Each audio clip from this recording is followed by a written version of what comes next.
Good evening, boys and girls. Happy Monday. It's a brand new week. We start with a blank canvas. And who said Christmas was over? We have a special episode for you today. Joining us, Mr. Brendan Hunt, aka Coach Beard from the legendary show Ted Lasso. And we're off.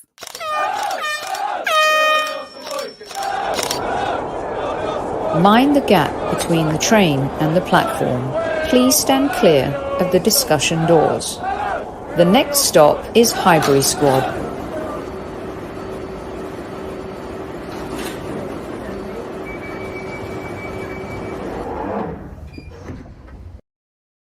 Good evening, boys and girls. Welcome to another live edition of the Highbury Squad. It's Monday. I hope you're all filled and full and you've put on extra poundage. Someone who never puts on extra poundage ever is my podcast brother from another mother, Mr. Super Kev Campbell. Squaddies, Merry Christmas and enjoy the festivities. And we have a special guest on, which is a nice surprise. So at ease, everybody. All right. On your best behavior, we have TV writer royalty in the house, boys and girls. Remember, the yellow and red cards are at the ready in case you F up. So, Mr. Brendan Hunt, welcome to the Highbury Squad. Thank you so much for joining us. Thank you for having me. Well, I'm thrilled. Honored. Is that a Christmas present you're wearing right there? Let's have a look at that tracksuit. No, this is from, when did I pick this up? I picked this up at the Armory beginning of season 2. Very nice. Had it for a spell. Nice. So are you a swag? You're a swag guy. You love it. I saw a picture of you and your little one where you were rocking the new retro gear that Kev wore when he was playing, of course. Yeah, I wish I wasn't, but I'm just a sucker for it every year. Am I allowed to show that picture? I have it. Sure. Can I show it? Yeah. I guess so. Right here, Kev. Oh, look at that. Oh, yeah. Oh, proper. Yes, I believe the caption is "Welcome to Hell, son." Yeah. Hey, the little man looks well chilled. I love it. It is odd. Like I turn on football. I mean, he's now watched more football by the age of 11 months than I had before by the time I turned 26 years old. And it's now to the point where when I turn football on, he shuts up. Like he wants to know what's happening. There's no way he understands it, but Pavlovian way, he's now geared up in a way that I was not yet. He's on the frequency. That's good. We like that. The football frequency. When did your love affair with the Gunners start, Brendan? Because there's going to be a few people that don't know your story, so we may ask some questions that you may have answered previously. But we've got listeners from all around the world, from Europe to Africa, Asia, and so yeah. Who got you to be a Gooner? Who's the culprit? Yeah. Well, it was a 3-step situation. So I was not into football really at all. Growing up in Chicago, even World Cup '94 kind of just passed me right by, basically. But in 1999, I moved to Amsterdam to do comedy out there, sketch and improv and the like. And I couldn't just stream. There's no broadband. There was no streaming. I couldn't, just turn on and see what the Bulls were doing, what the Bears were doing. Those are American sports teams, everyone. And my 11-month-old is very upset about something. Oh, well. Anywho, so, yeah, I just started giving football a try. And first was going to Ajax games because it's Amsterdam, as you do. But eventually, the sort of lack of English language media about Ajax kind of drew me to the Premier League. I was immediately exposed to Man U, as one often is to a virus, and they were on the treble run at that point. So there was certainly much to draw me in, but I just instinctively was like, no, that's not going to be them. It's not going to be them. Around that time, I read Fever Pitch, and this is the majesty of that book. Fever Pitch is, much like, High Fidelity I'd read at that point. Much of High Fidelity just really maps out like the male obsessive brain. And, and for High Fidelity, it's about music. And Fever Pitch, it's about sports fandom. And like, I didn't know who Anders Limpar was. I didn't know what the Rumbelows Cup was. But I read that book feeling like I understood what this guy was about. Like I mapped it over being a White Sox fan, really. It's like, okay, good. And to this day, I feel very fortunate that book wasn't about Darby. So thank you, Mr. Hornby. And so Dutch people, were like, hey, you should check out Arsenal, Dennis Bergkamp and Mark Overmars. They're pretty good. I'm like, all right, fine. And there was a specific day in October of 1999. I'm walking with my Aunt Siobhan, who's visiting, and we pass the Sky Sports bar on the Liza line, and a match is on, and I just do a quick check. I'm like, okay, I'm at the point now of this sport where I can interpret that scoreboard. Chelsea is first, which means they're at home. They are winning by 2, and there are 20 minutes left. Okay, all right. And my aunt, bless her heart, must have, immediately surmised my fixation or my oncoming obsession, because she was like, why don't you finish the rest of this game? I'm going to go to the email cafe. Remember email cafes? Nice. In the following 20 minutes, Canu scored a hat trick, and as you may recall, that third goal in particular was a feat of defiance of natural physics, and that was the final nail in this red and white coffin in which I am still encumbered. See, your son is loving it. He's loving it. Yeah. Absolutely love it. Kev, the Rumbelows Cup, you remember those days? Oh yeah, I remember those days very, very well. Listen, it's been the Milk Cup, it's been the Coca-Cola Cup, Rumbelows Cup. Now it's the Carabao Cup. We haven't won it since '93, Brendan. So, we're in the semi-final. We could do with winning it this time, but no, it was still very prestigious back then. It was still prestigious back then, for sure. Well, I mean, we got to wipe away the ghost of Obafemi Martins, if I recall correctly. That was a dark day. Need to get this thing wrapped up. Yeah, definitely. There've been a few. This is why I love the sign in the show, because as an Arsenal fan, this means everything. Was that your idea, by the way? Because it seems like something an Arsenal fan would come up with. No, I think that was Jason's in the end. I mean, we knew that part of the bit was going to be that this well-meaning but not so bright coach was going to have a bunch of American-style inspirational messages. A kitten hanging from a branch with a "hang in there" on it, that sort of thing. And originally it was going to be 5 to 10 posters, and eventually Jason was like, let's just have one, and we'll say "believe." And even then, what I pictured was something that was going to be 20 feet wide or 10 feet wide or something. But I didn't realize it was going to be as small as he envisioned it. And that worked out. People seem to like that thing. That shows up every now and again. I love it. It's brilliant stuff. So Mark Overmars, Dennis Bergkamp, the Dutch master, the professor. How many games did you get to go to at Highbury? Were you frequent? Did you get to see a few games there? And if so, what seasons did you catch? Sidebar, the Ted Lasso journey, even before the TV show, back when we were doing just these ads for NBC Sports, afforded me the chance to go to the Emirates for the first time. And this would have been in 2015. And we got to meet Thierry Henry. Jason had met him in the past. And I was, by this point in the affair, this is after the match and after a walk through Highbury, or through the neighborhood that we'd had before the match. And I was in my cups a bit, and I kind of fell for a little trap that Thierry Henry set for me here, because I'm just not talking. I'm being very respectful. And finally, Joe Kelly, the other creator of the show, says, and Thierry, he's a big Arsenal fan. And Thierry, without even really looking at me, I was like, oh yes. How many times have you come to see us play? And I, feeling very proud of myself as someone who never lived in London, was like, I got to go to Highbury 3 times. And he immediately was like, it is not that many times. Oh. Well, in context, it isn't. But for you, it is. Yeah. So 3 times. The first was a 4-2 defeat by Charlton. In the middle of the 02 championship season. So I think that was October of that year.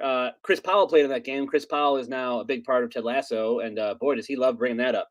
But also that season, I went to the Man U game, the Barthez game, where Barthez had 2 assists for Henry. We just threw a straight at him twice. Yeah.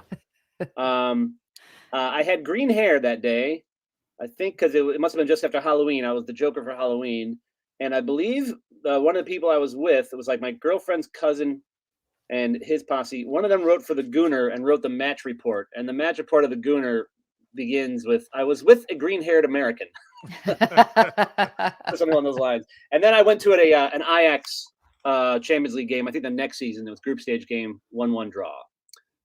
Will Tord with the equalizer. Oh, yes. Has scored quite the goal for the Arsenal in his career. We'll never forget that one, that's for sure. So Kev was part of the last team that won the League Cup and also the last team that won a European trophy as well. We have, yes, 94. How could we ever forget it? One of the vintage year, absolutely vintage year. And so I'm going to skip ahead a little bit, especially because of time today as well, because, you know, you've been through the ups and downs, the barren years under Wenger, but also obviously the Invincibles too. We went through that drought and then the FA Cups. As a fan, you know, the 4 FA Cups in the last, 6.5 years, but no Premier League trophy. Wenger leaves, Unai Emery comes in, and now we have Mikel Arteta. Have you been and are you a Mikel Arteta fan? What's your take on the whole thing? Because we Arsenal fans want to kill each other when it comes to this manager. He's so polarizing and in a kind of weird way. Yeah. I mean, I think he's great. You know, I always have to really, inspect my Kool-Aid that I love drinking so much every time there's a new flavor. Yeah. But and I certainly was very thirsty for the Emery pouches. But I think he's great. You know, it's always, for any team in any sport, really, like there's something really seductive about having, one of the old squad in charge. You really can convince yourself, like, yeah, this guy gets it. And that is just so often not relevant. But he knows what's up, and like when we had that little panic at the start of the season with the three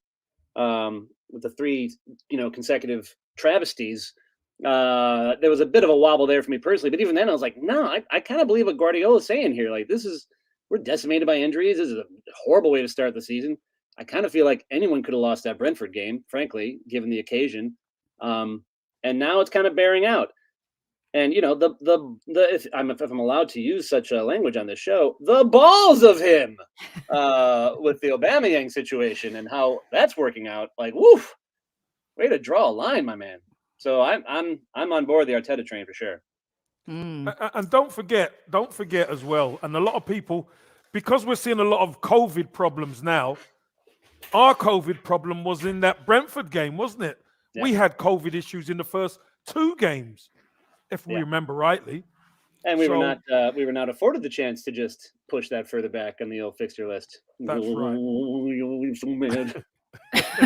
Well, this is why all the bitching and moaning from Klopp and Tuchel and Rangnick and stuff right now. It's like we've just gotten on with it and we're on a roll and our game is postponed tomorrow. And of course, everyone's health is very important. But when we're on a roll, when we're rolling like this, even though we've beat inferior teams, I don't know. How do you feel about that, Brendan? Because you can only beat who's in front of you. It's a bit like the show, Ted Lasso, beating out. I don't know. I don't really watch any other comedies on network television these days. But I mean, what's your take on that, especially for a team that's kind of coming together and we're seeing kind of the fruits of all the new players' labor, especially under Mikel in this time? I mean, I think teaching the young guys how to win is valuable no matter who it's against. And, the last couple of years, beating the people we're currently playing was not a gimme by any means. Like when we were shooting season 2 and knowing I was going to be there for a while, I was like, all right, I'm getting a red membership. I'm going to go to every home game I can. And I went to pretty much every game. And like, I saw home draws against Southampton and Wolves and Palace. Like, it's never guaranteed. So wins are wins. And let's enjoy it while it's happening. Yeah, it's all about it. And hey, sure, we don't get to play tomorrow, but I'm afraid City will still have to play, and then we're gonna play them, and then we'll be a little more rested than them. So, what's the breaks? That's going to be some way to start the new year, Super Kev. Oh, listen, we want them to be not at the same level, don't we? But they've been flying. Let's be honest, they have been flying. But we probably could do with this rest.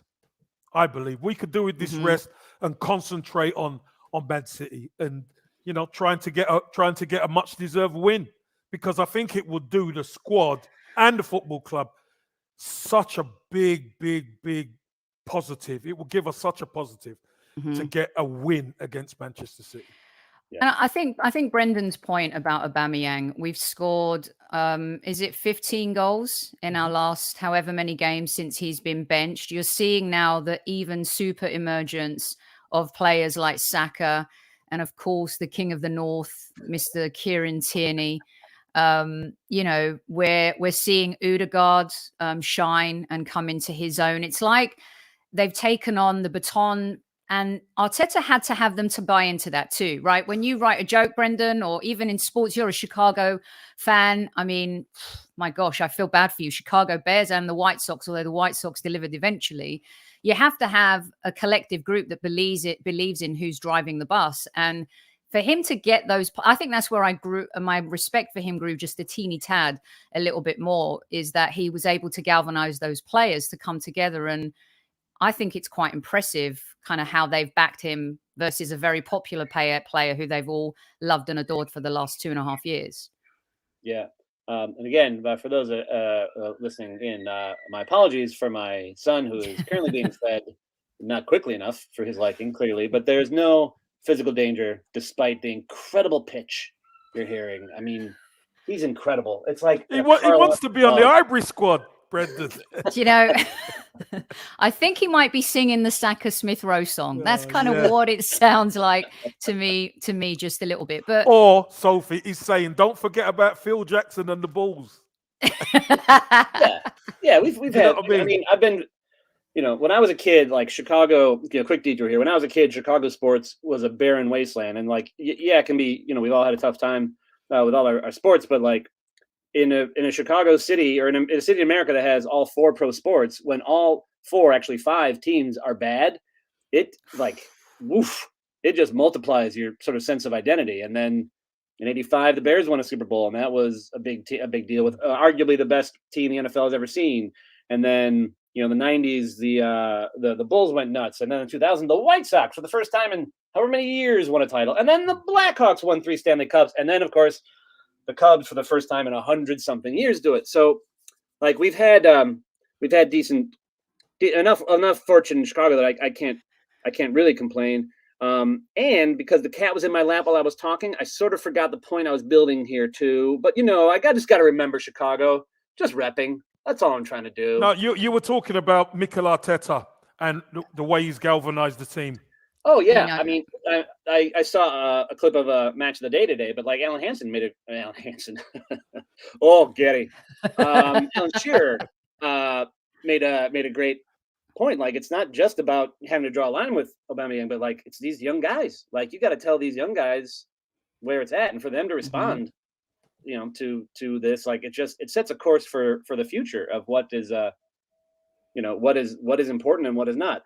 And speaking of Alan Hansen and my little brain fart there, Alan Hansen is another big reason why I'm into football, because that late '90s, early 2000s, watching Match of the Day, Alan Hansen was just magnetic. And like, I didn't watch him as a player, so I don't have any like beef or baggage or whatever. But like, oh Getty, oh, that's the grit and determination you need in the Premier League. Oh man, I just gotta have that on loop. I'm gonna make that my ringtone.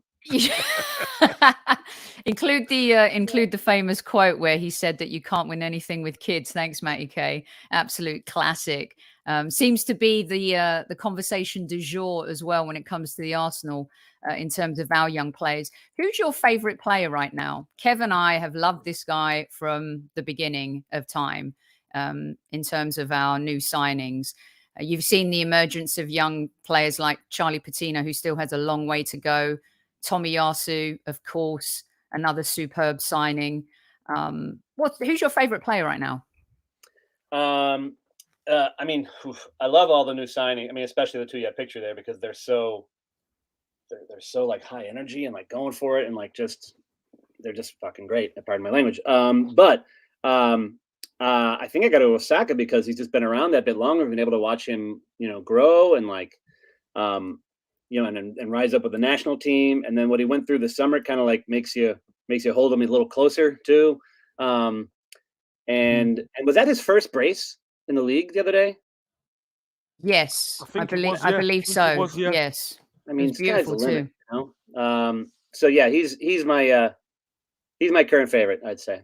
But I still want. I mean, Partey's been good, not as good as we hoped he'd be. I think, but like, I'm still rooting real hard for him.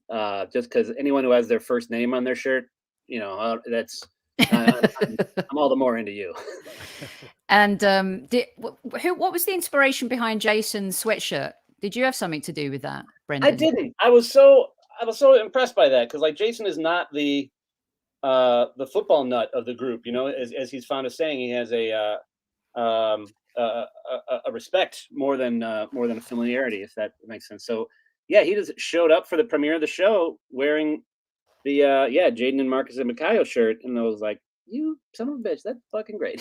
He had it made. Like it did not exist. He went to a proper, like maybe the Todd Snyder people. I can't quite remember. He had a T-shirt made too, which he let me keep, but it's sort of been done now. What am I going to do with that shirt? I don't really know, but at least I have it. But yeah, I was very impressed by that. I've known him a long time. There's not too many surprises. I have a pretty broad spectrum of what I think he can do as a person. But when a friend like that surprises you anyway, it's a pretty cool moment. It's very cool. We should auction it for charity. Brendan, did you ever play soccer? Football to No. us, obviously, but you didn't ever play. Even in what we call gym class for however many years of as we call it, public education here, I don't think I had a soccer unit. Like I don't think we spent a week on soccer. There's an NASL team here called the Chicago Sting, and I have a retro jersey of them, but I never went to see one of their games, nor was it even presented as an option.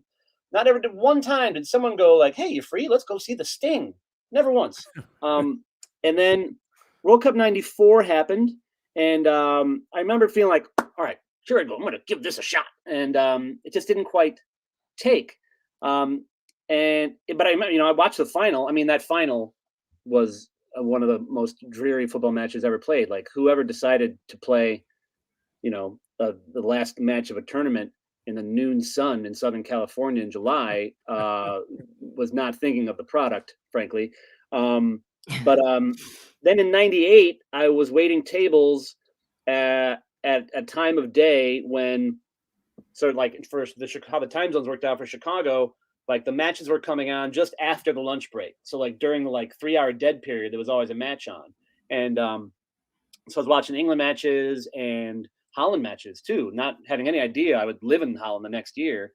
And, watching Brazil and France and like this is pretty good, actually. This is very dramatic what's happening here.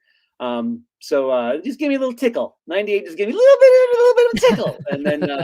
And then in '99 I went running toward it and opened up. Nice one. Love it.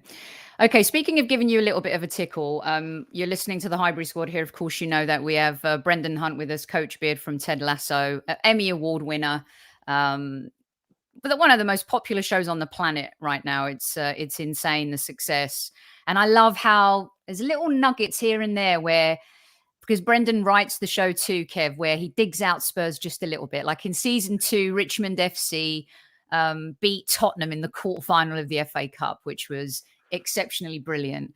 And I wouldn't expect anything less, to be honest. Exactly, perennial losers. And we've been inundated, Brendan. And we're also looking at our Arsenal community. And Coach Beard, I'm sure at some point will reveal his real name. A little bit like my girl generation Sex in the City, where you never knew Big's name, but it was revealed at some point. But the biggest thing is getting pictures of guys with beards, right? And I'm sure you get this all the time, but we do have some Arsenal podcasters who have fantastic beards, right? We got Harry here from Chronicles of a Gooner, decent beard, very Greek. We have Jared Carver here from the Gooners pod. Mike on the left is trying to grow a beard. Eventually he will. But I had to pick this guy out, who's one of our favorites. This is Bearded Gooner, okay? and I'm bringing him in right now because he is an epic human being, and he's a New England Patriots fan. So no one's perfect. Yeah, we got battered yesterday, didn't we? Oh, it was so bad, Kev. It was so bad. Yeah, we got battered yesterday. Oh, so bad. So, Tanner won the beard. I think he could be your beard stand-in, perhaps. But I wanted to bring him in for just a couple of minutes so he could ask you a question too. And not being known as the bearded Gooner, it just seemed like it was appropriate, I mean, I'm watching the show, and everything that you just said, and now all of a sudden I'm literally, Sophie, I just sent you a message in WhatsApp. I'm starting to think I have a long lost twin. Like everything, the same tops, the squatties as well. Look at this. as soon as I saw you come on, Brendan, I'm like, okay, I got to do this now. Let's go. But I don't know that I'll ask a question. I don't know what I could possibly ask that people haven't already heard already answer or anything else. But it is kind of funny that you said about gym class, and never playing, proper football. I've never played the sport in my life. I mean, I'd have a 12-year-old come kick a ball at me. Stop. I don't know what to do. Yeah, I think I had a Nerf soccer ball at one point as a kid. It was yellow with blue tiles, and I think I used it just to pick out the blue tiles and make the whole thing yellow. That was it. I don't think I ever kicked it. Just slowly destroyed it. Oh no. That's a funny country. It really is. I'll ask a question. What when you were growing up, what sports did you play as a kid growing up? The only thing I played in any even remotely organized way was Little League. But I would play pickup basketball. I would play asphalt football on lunch breaks, touch obviously. But whatever sport I played, I was terrible at it. Just across the board, just not a good athlete in any way, shape, or form. And I often allow myself flights of fancy of maybe I should have been a footballer, because maybe my problem with all those American sports is my lack of hand-eye coordination.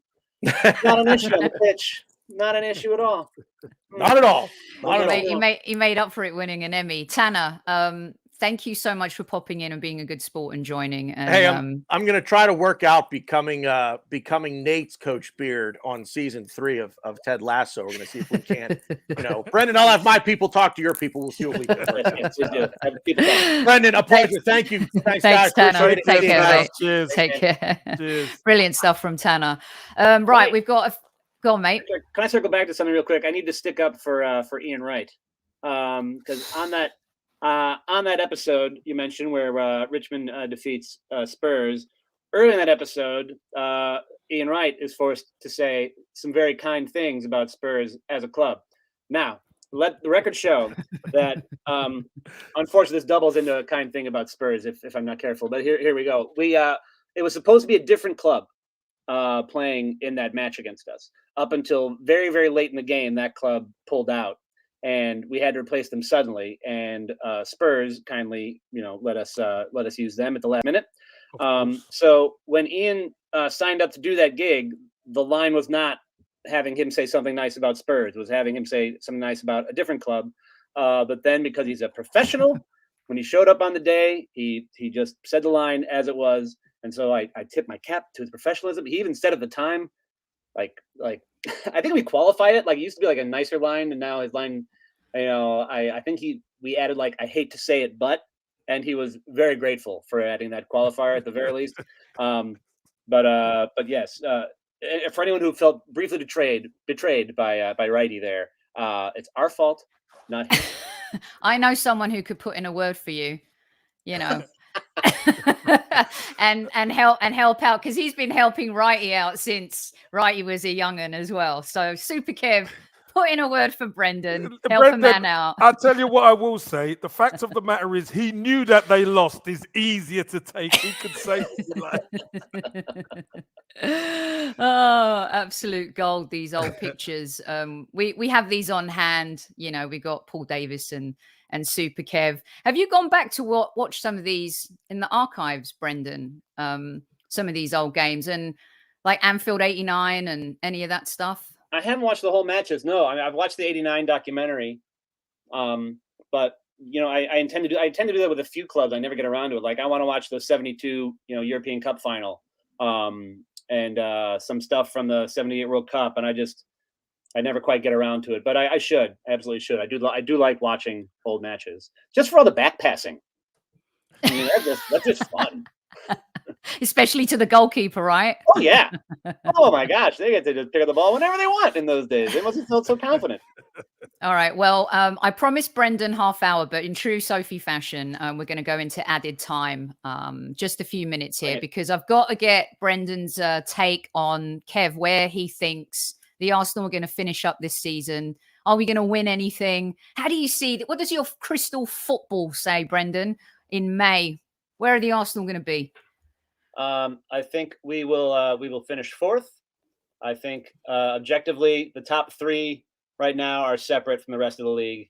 I would love to be proven wrong, but the goal is top four, and I think that is doable, and we will continue on to achieve that. And I think we're going to win a cup. I don't know which one it's going to be. I hope it's the League Cup because that would make for a cracking semi. But I think the timing of this semi is it's a little tougher on Liverpool than it is for us, and I think there's an opportunity there. Plus, I mean, the previous League Cup ties we've had against them have been so insane and unpredictable. I just think this could go our way. Nice one. Amazing stuff, brilliant stuff. We're so grateful that you joined us. Season 3, you're working on that right now? We've been writing it, and I head out to London to start pre-production in a couple of weeks. And hold on a second. I know you're not excited about London, Sean, but we have to go. Daddy has a job. And then we start shooting mid-February. Brilliant. Well, look, this is Richmond FC. The slogan, the mascot, Kev, is the Greyhound, and of course, this is Vinny and Vesper trying to worm their way into a bit of season 3 action here. They love the show, of course. And even though you killed a greyhound, by the way, which was a little bit brutal, it was still. Let's talk about what a friendly, loving, inspirational show it was. Yeah, season 2 went a bit dark, but we absolutely loved it. And of course, if Richmond FC start a YouTube channel or a podcast, just know Kev and I are available to stand in as hosts for you. How about that? Okay, whole season's not written yet. Not written yet. Well, look, it's been absolute gold having you on the show. I met you at the NBC Premier League event, and you talking to everyone. Thanks to Rebecca Lowe for making that happen. A good friend of our show, of course, and you're a top shelf geezer, and we're so grateful that you've come on. Will you promise to come on when you're in London and come back and we can have a little bit of chat and see how your predictions go at the end of the season? Let's do it. Okay, done. Brendan, thank you so much. Lovely meeting you. And yourself, Kev. You're going to get me to watch Ted Lasso now. You know that, don't you? I've not seen one episode for a reason. Sophie won't let me until now. So now that you know that Spurs lose, I mean, it's definitely watchable now. Yes, and football is life. Absolutely. Well said, Stephen. Brendan, enjoy the rest of the day and good luck to you. Safe travels to London. Be safe out there in the big bad world. And thanks again, mate. Thank y'all. Cheers. Take care. Look after your family. Take care. Happy New Year to you too. Bye. Bye. Not a lovely fella. Isn't he top shelf? A lovely fella. Absolute guy. Gold. Yeah. Brilliant, Kev. Superb. And he knows his football. He was rattling off the Fabian Barthez game, the Newcastle match. I mean, he knows his stuff. And actually on the show, he's the go-to person for all of the football, the technical stuff. And, that he's the one that they rely on for all of that. So, yeah, brilliant. And that was fun having Tanner pop in. I mean, did they not look like Oh, my God. And the thing is, Tanner put the top on as well. Brilliant. Absolutely brilliant. Good stuff. And Mike, I was going to squeeze this in, but don't forget the 89 shirt, Gooners v Cancer. Go take a look at that. It's a brilliant shirt. It's signed by all of the players that were involved in that last build-up and that last goal. Magic Mike doing great things over there, as you guys know. So lovely stuff. Kev, let's talk a little bit more about what happened at the weekend. Some people saying, don't get too excited. We only beat Norwich. Again, it's one of those games. Don't get too excited. Tell me about the game. What did you see? And my goodness, you must be loving this as a striker, all these goals coming from various positions in the team. Sophie, I like our ruthlessness. I like the way we started the game. I like the way we continued to press. I just like our mindset right now. Sophie, don't forget, our fourth game of the season was Norwich at home, and we beat them 1-0. We scraped over the line at the Emirates. Now we're giving them a slap, and it could have been more than 5. This is progress for me. This is where we need to be with teams in and around us at the time where we're down the bottom.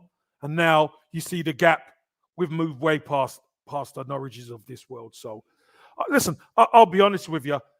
I thought the attitude was right. Our application was right. And if we get that right, the majority of this league, we will win. Mm-hmm. So we beat the majority of this league if our attitude is right and our application's right. I thought Martin Odegaard, I thought Saka, I thought Martinelli, I thought Kieran Tierney were awesome. I thought our midfield, I saw Granit Xhaka playing in front of Thomas Partey most of the game. So Thomas Partey was the pivot, and he was giving it to Xhaka, and Xhaka's playing forward now. I'm seeing it more, Sophie. I keep falling off the chair. I'm telling you, I don't mind having it every game where I have to fall off the chair. But Ben White stepping in at right back.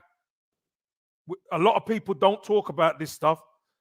You know, Ben White stepping in at right back, he's got a bit about him as well, so he was having a little bit. I like the old little bit of dirty he had in him in that match. Yes, you see, this is important. And don't forget, Sophie, do you remember when that happened at Anfield? Mm-hmm.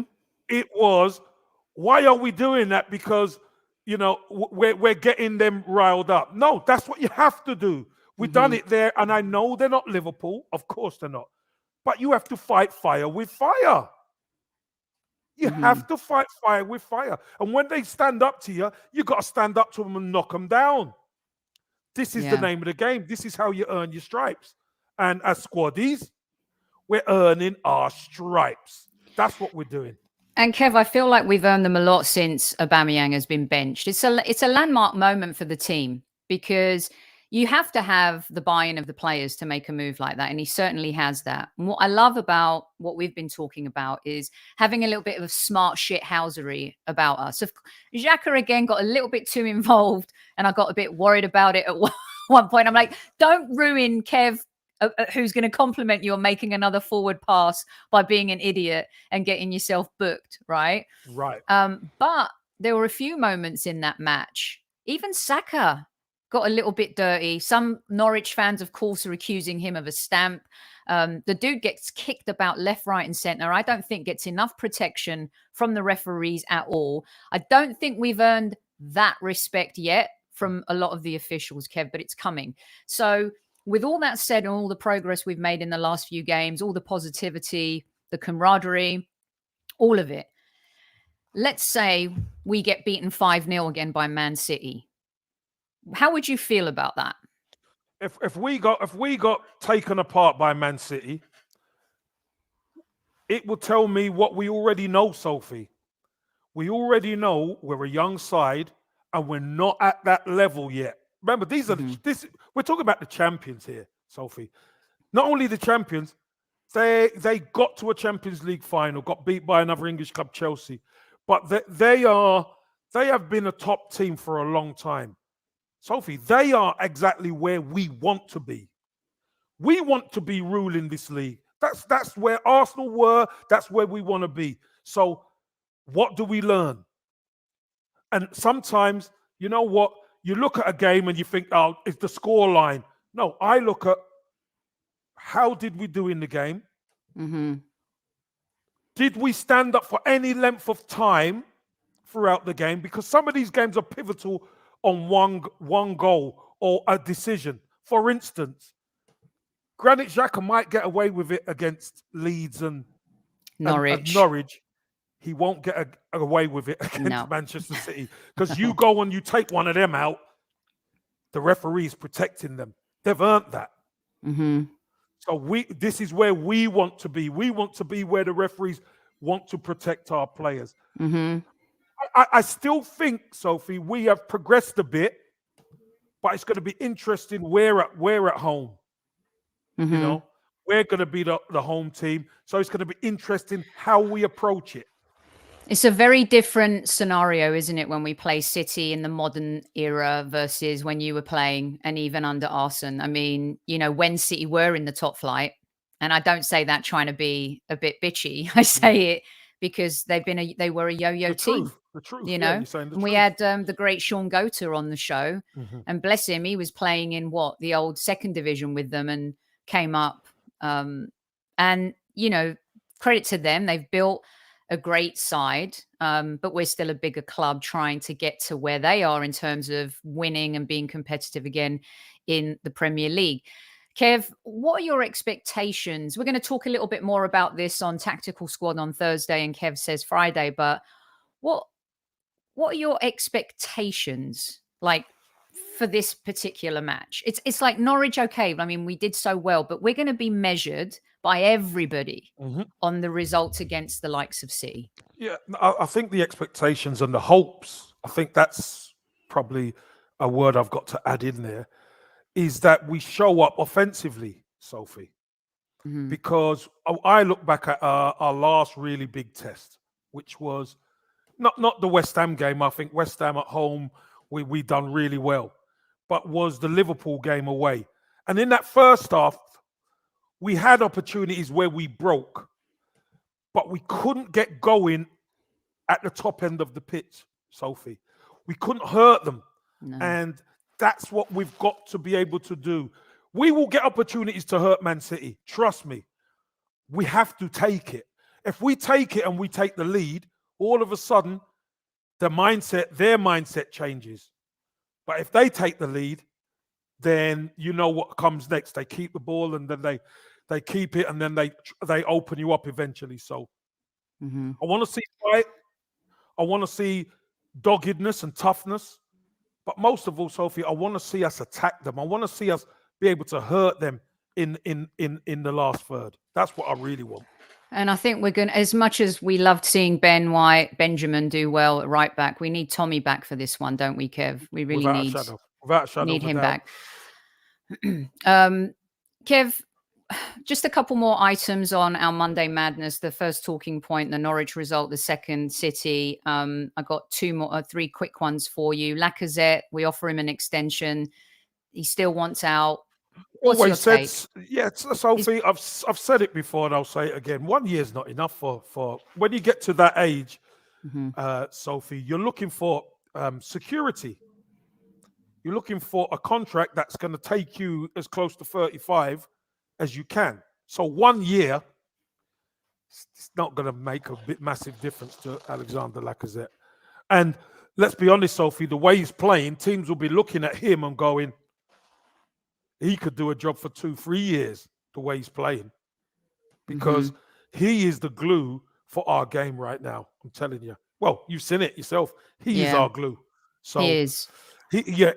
2 years, then he might consider. But 1 year, I can't see him taking it. And you can't. He's been consistent, hasn't he, with this? And I don't blame him for wanting to try and get that last big contract in his career. I mean, the world's working in mysterious ways now. People fighting tooth and nail for survival, and this is when you retire so early and so young as a player, you got to take care of yourself and your family. There's no doubt about that. So I think it's just a shame, considering how much the younger players love him and look up to him. That's going to be a challenge. I'll tell you what as well, Sophie. Well, I've got to give him a lot of credit, because we have seen players at the Arsenal with a year, 6 months to go, who have not been committed, who have not put their lot in on the pitch. Let's be brutally honest. We know the names, but he is fully committed. He only knows one way out to play, Sophie. whether he's having a good or a bad game, he will always try hard. And as a fan, that's all you could ask for sometimes. It's not always going to go your way, but he puts a shift in. He's dogged and he makes other people better. So I think he's been brilliant for us. He certainly has. Okay, so the fourth one is kind of reverting back to the Vlahovic, however you want to pronounce his name, and Yusuf El Nesri from Sevilla, Kev. I mean, unless we get European football, it's going to be tough on the Vlahovic side of things. The Sevilla striker is someone that we were connected with in the summer as well. I know that you have admired how he plays. What's your take on that replacement? And Dominic Calvert-Lewin is a name that keeps on coming up, of course. Ivan Toney is another name that keeps on coming up. When you look at the goals Ivan Toney scored at Brentford, you look at the goals that Calvert-Lewin has scored at Everton since 2016, I think. Toney's ratio, if you do maths, which I'm not very good at, it does seem superior. What's your take on someone coming from La Liga or Serie A versus taking a player potentially from Premier League, but also those two players will cost a lot more money in the British transfer market?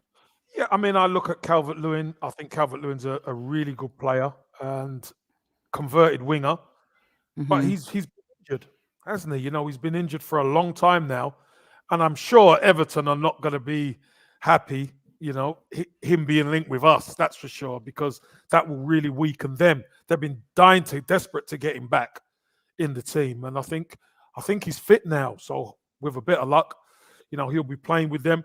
Ivan Toney, I think he's a good player. But I think I said at the start of the season, we have to see how he does this season. He started off pretty well because a lot of his goals, obviously, this is the first time he's actually been in the top flight. So, he can be a handful. Of course he can. And, he takes penalties as well. But I think the one who really suits us is Vlahovic. I think his all-round game is big, but his all-round game suits the way we play right now. His mobility. You got to look at Dominic Calvert-Lewin a lot of the time doesn't play on his own. He plays with Richarlison. Ivan Toney a lot of the time plays with what's the lad who plays with him? Buena or whatever. At top of the pitch. So I think Vlahovic is the one. He's got that all-round game that he can come deep, he can go long. I think he could operate really well as that so-called lone striker stroke link man. Because with the weapons we've got wide, we need somebody who not only can do that job, but can also score. Yeah, I like Tony's arrogance. He's channeled well. You know how there's some players that have polarizing arrogance, Kev? Yeah. Tony has this arrogance about him, but I feel like it's channeled well into the game versus, into being a competitor versus him being just annoyingly arrogant and, a dodgy type of character. There's something about him that I really like. Okay. Number 5. What's your take on Maitland-Niles and this Roma conversation? And do you feel that the only reason this is brewing and we're considering is because we have identified and will be signing a midfielder this January? What's your take? With AFCON coming up, it seems like we've got to have cover. Otherwise, it could all end up going Pete Tong. Yeah, I think it's the club. The club are going to be moving smarter. Have to move smarter. And the fact of the matter is, Ainsley Maitland-Niles was never going to really start for Arsenal. I don't think he's the starter. I think he'll always be a backup. But if you get the opportunity to move him on and then get somebody you want, then Sophie, you have to take it. You have to take that opportunity because El Nenis of this world are going to be gone. But if you could get somebody in the building who is better, who you wanted, then you make that move and you get them. Yeah. Do you think it's Mourinho playing games with us again because of the Xhaka thing? I mean, I think he's got bigger things to worry about. He's been a bit of a disaster at Roma, hasn't he? Well, listen, I don't know whether it's him having games or not, but I think Maitland-Niles, he's of that. He's played in the team and he's done really well in the team. I think he was man of the match one of the games, so. Mm-hmm. But he's not a starter in our team. So it was the Watford match was the one, wasn't it? You know, I thought he had a cracking game, but unfortunately he's not a starter in our team. You know, the likes of Sambi can't get a game now, and we know his talent. So, you know, would we say Maitland-Niles is a better player than Sambi? Probably not. So maybe Maitland-Niles has come to the realization that, look, I need to get away and play some games. I really do. And I understand it. Yeah. It's just the saga has to end, doesn't it? It's a little bit like Star Wars movies. When are they going to end? Do we really need another one? I mean, he could have gone to Wolves. He could have gone to Everton, could have gone on loan. And I just think the Maitland-Niles saga has to end, but not at the cost of leaving us short during AFCON, which, by the way, is going ahead as we speak right now, Kev. But they've allowed a few extra days for clubs to have their players with everything that is going on right now. That is it for my top 5 talking points. Squaddies, you get 2 for the price of 1. $2 chuck, they called it at Trader Joe's, but that was cheap wine. This is like a fine wine of a show, is it not? I've enjoyed it, Kev. What a way to start the week. Sophie, I got a question for you and the Squaddies. Yeah. Why is it that when other teams beat the likes of Norwich, it's a good result, but when we beat them, it's only Norwich? I remember Man United going to Norwich and winning on a Ronaldo penalty. They beat them 1-0. We go there and trounce them, and all of a sudden, it's only Norwich. Well, it's a brilliant question, Kevin. I remember us having the conversation after Leeds because remember you and I had that convo about when City beat them 7-0. Oh, they're so ruthless. Absolute giants of English football champions battering Leeds. When we did it, it was at their place. At their place as well. It was, they're depleted. Paul Bielsa, so many injuries, so much stuff to deal with. That's the issue for me. It's amazing the juxtaposition between us and other teams sometimes when they do batter a side like that. I mean, look, if we'd have just beat Norwich 1-0, people still would have said, oh, but you only beat them 1-0. We beat them 5-0, and it's like, oh, it's only Norwich. Sophie, this for me, this is the frustrating part because, we know it's Norwich, but don't knock our team performance. Scoring 5 goals anywhere in the Premier League is hard. Yeah. We only beat them 1-0 at home. So scoring 5 goals away from home in a really convincing and have you noticed, Sophie, over the last few games, you know where earlier on we were seeing like a drop-off in the second half? Mm-hmm. We're seeing us be a lot more consistent over the 90 minutes now. Definitely. So we are moving forward. Slowly but surely, we're moving forward with know-how and knowledge, and we're seeing our players start to gel a bit more together. So hopefully, second half of the season, we could really kick on because I think we've got another gear or two, so if I'm honest. I do too, especially as this team's going to get to know each other even better and trust each other even more. And also, Kev, there was only one moment in that game where we went 1-0 up and they started getting into it a little bit in the first half, but then we hit them with the sucker punch and the second goal before halftime. Just to have a few folks answer the question for you. James, welcome, James. Mainstream media hate Arsenal. Bearded Gooner says I have a theory, Kev. The media and largely the whole of Europe hate the Arsenal because we went invincible. This includes the Premier League and match officials. Virginia, we're just hated, Sophie. And Amira says, it's only Newcastle, the same Newcastle who are winning 1-0 to Man United now. Also, the second goal was disallowed. That's a shame. Yeah, they're winning 1-0, Newcastle. Yep. And also, I agree with Mark. No negativity from me. We did a proper job on Norwich, rectifying our goal difference. Huge. When was the last time we were +9 on goal difference? It's like an extra point. Exactly. Looks like the bad boys, Taib and Newman, have arrived a little late to the proceedings. Taib was in earlier. I saw. Oh, was he? Yeah. He was in and ducked out.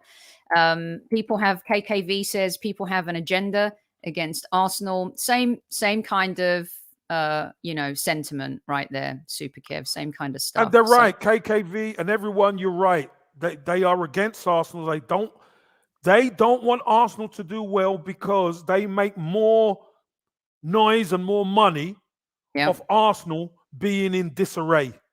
Totally. So this is why, guys, I know we can infight if we want at times, but this is why we have to stay together. This is why we stay together and help this thing along, because if there's dissension in our ranks, they are in their element. Trust me. And that's why I've always said, if Arteta succeeds, we succeed. We, as fans, our team succeeds. And that's all that matters at the end of the day. Kenyan Gooner says he's hyped by the haters. Tammy, great show. Fantastic. Yeah, we've had a lot of fun today. Here's the agenda for this week. Tomorrow is the premiere it's going to be a premiere show. I will be in chat. For those of you who do the watch along, there'll be no live show tomorrow.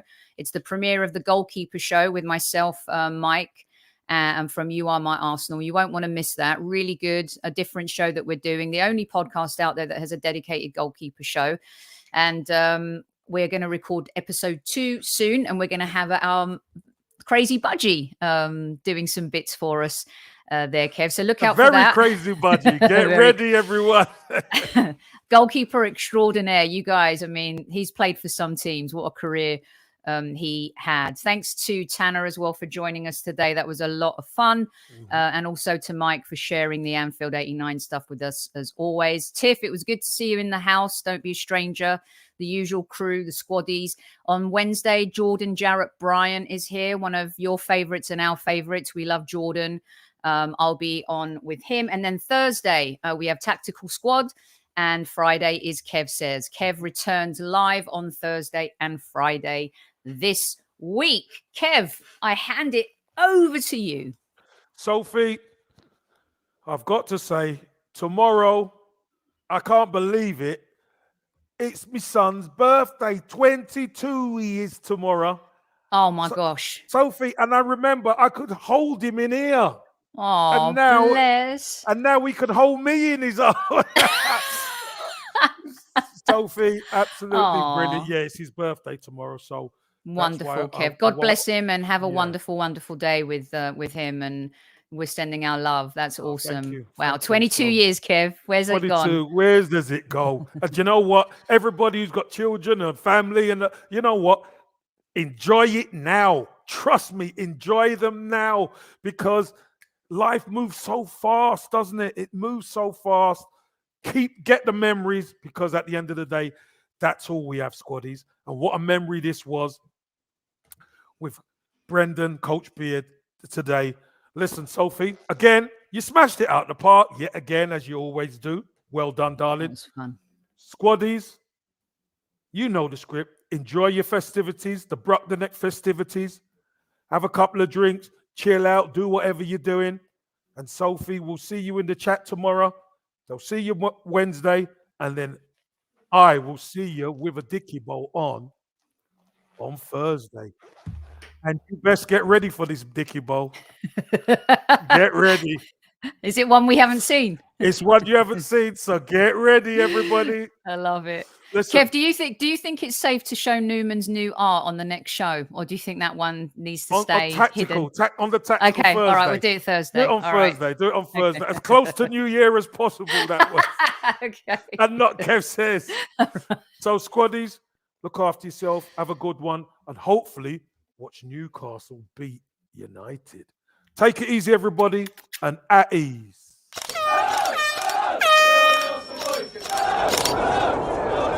Mind the gap between the train and the platform. Please stand clear of the discussion doors. The next stop is Highbury Squad.